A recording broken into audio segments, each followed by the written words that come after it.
महाराष्ट्र में चुनावी माहौल है, 6 पार्टियाँ अलग-अलग लड़ रही हैं और यूपी हैं 2। आपने कहा कि चुनाव के बाद कौन किसके साथ जाएगा, ये कोई नहीं बता सकता। देखिए, जिस तरह से महाराष्ट्र में चुनाव हो रहे हैं और एकदम कांटे का मुकाबला है, नतीजे के बाद क्या होगा आज कोई भविष्यवाणी नहीं कर सकता। 2019 में जब नतीजे आए, किसी ने सोचा नहीं था कि इस तरह की कोई सरकार बन सकती है। और राजनीति में कोई किसी का परम मित्र परम शत्रु होता ही नहीं, परिस्थितियाँ दोस्त दुश्मन बदलते रहती हैं।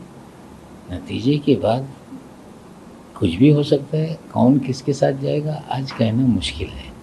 लेकिन ये बात सच है कि अजीत पवार जी ये किंग मेकर होंगे, हमें पूरा विश्वास है।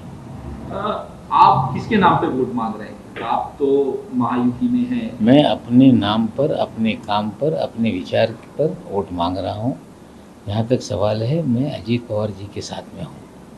और अजीत पवार जी, उन्होंने बार बार साफ कर दिया है कि हम लोग अपनी विचारधारा से कोई समझौता नहीं कर सकते।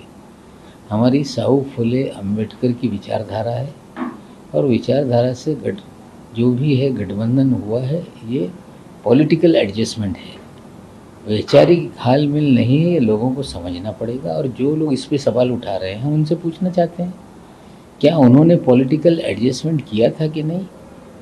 क्या नेताजी मुलायम सिंह यादव जी 89 में जब जनता दल की सरकार बनी थी, वे पहली बार मुख्यमंत्री बने थे, तो क्या भारतीय जनता पार्टी का समर्थन था कि नहीं? क्या ममता दीदी ने इस तरह की राजनीति कभी नहीं की? क्या फारूक अब्दुल्ला हो, महबूबा मुफ्ती हो, क्या उन्होंने इस तरह की राजनीति की नहीं? ये सारी चीज़ें परिस्थितियों अनुरूप चीज़ें बदलती रहती है। पॉलिटिकल एडजस्टमेंट अलग है और वैचारिक किसी के विचार को मान लेना अलग चीज़ है। अजीत पवार जी ने स्पष्ट किया है कि हमारा पॉलिटिकल एडजस्टमेंट है, हम अपने विचार पे खड़े हैं। और नतीजे के बाद अजीत पवार चंद्रबाबू नायडू भी बन सकते हैं, किंग मेकर रहेंगे, ये हम तो बार बार दावा कर रहे हैं। बीजेपी की तरफ से बयान आ रहा है, योगी आदित्यनाथ की तरफ से बयान आ रहा है कि बटेंगे तो कटेंगे। देखिए, सेफ है प्रधानमंत्री। देखिए, दो अलग अलग चीज़ें हैं। बटेंगे तो कटेंगे, इस तरह का जो बयान है ये वाहियात है, इससे कोई भी फायदा नहीं हो सकता।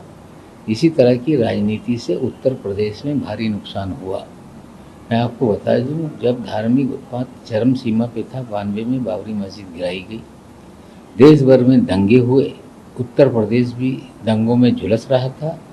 कल्याण सिंह जी की सरकार बर्खास्त कर दी गई, लेकिन 4 महीने के भीतर चुनाव हुआ और भारतीय जनता पार्टी हार गई।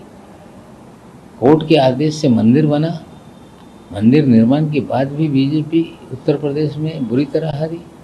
तो धर्म पर आधारित राजनीति ज़्यादा दिन नहीं चलती। और हमें पूरा विश्वास है कि रोजी कपड़ा मकान की समस्याओं पर राजनीति होनी चाहिए। लोगों को विकास की बात होनी चाहिए।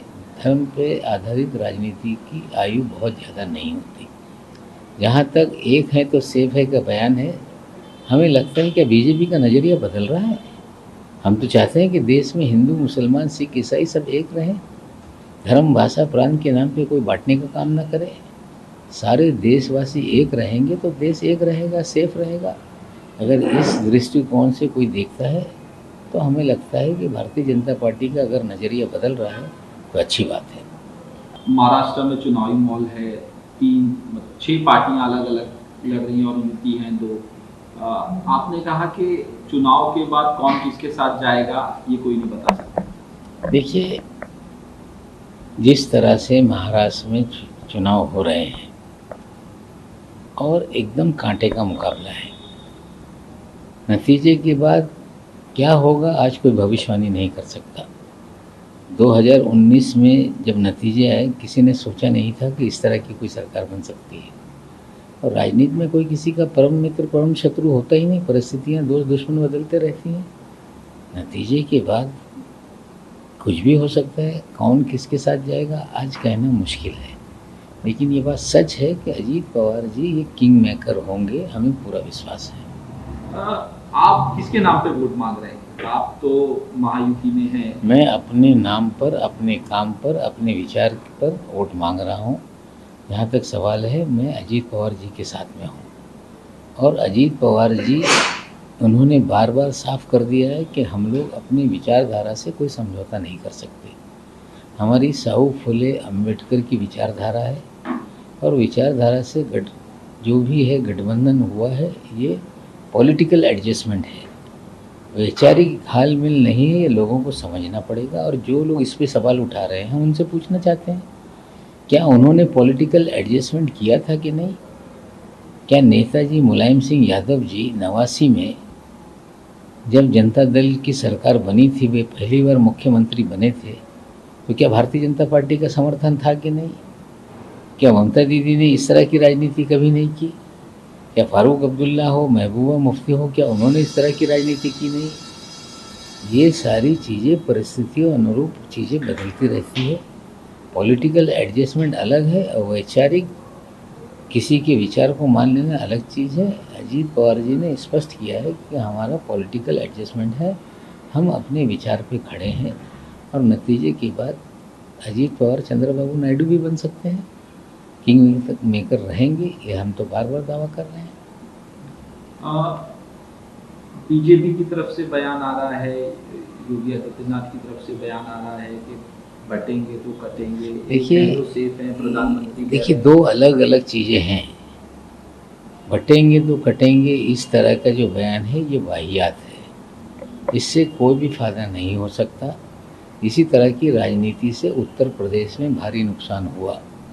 मैं आपको बता दूं, जब धार्मिक उत्पात चरम सीमा पे था, 92 में बाबरी मस्जिद गिराई गई, देश भर में दंगे हुए, उत्तर प्रदेश भी दंगों में झुलस रहा था। कल्याण सिंह जी की सरकार बर्खास्त कर दी गई, लेकिन 4 महीने के भीतर चुनाव हुआ और भारतीय जनता पार्टी हार गई। कोर्ट के आदेश से मंदिर बना, मंदिर निर्माण के बाद भी बीजेपी उत्तर प्रदेश में बुरी तरह हारी। तो धर्म पर आधारित राजनीति ज़्यादा दिन नहीं चलती, और हमें पूरा विश्वास है कि रोजी कपड़ा मकान की समस्याओं पर राजनीति होनी चाहिए। लोगों को विकास की बात होनी चाहिए। धर्म पे आधारित राजनीति की आयु बहुत ज़्यादा नहीं होती। जहाँ तक एक है तो सेफ है का बयान है, हमें लगता है कि बीजेपी का नज़रिया बदल रहा है। हम तो चाहते हैं कि देश में हिंदू मुसलमान सिख ईसाई सब एक रहें, धर्म भाषा प्रांत के नाम पे कोई बांटने का काम ना करे। सारे देशवासी एक रहेंगे तो देश एक रहेगा, सेफ रहेगा। अगर इस दृष्टिकोण से कोई देखता है, तो हमें लगता है कि भारतीय जनता पार्टी का अगर नज़रिया बदल रहा है तो अच्छी बात है।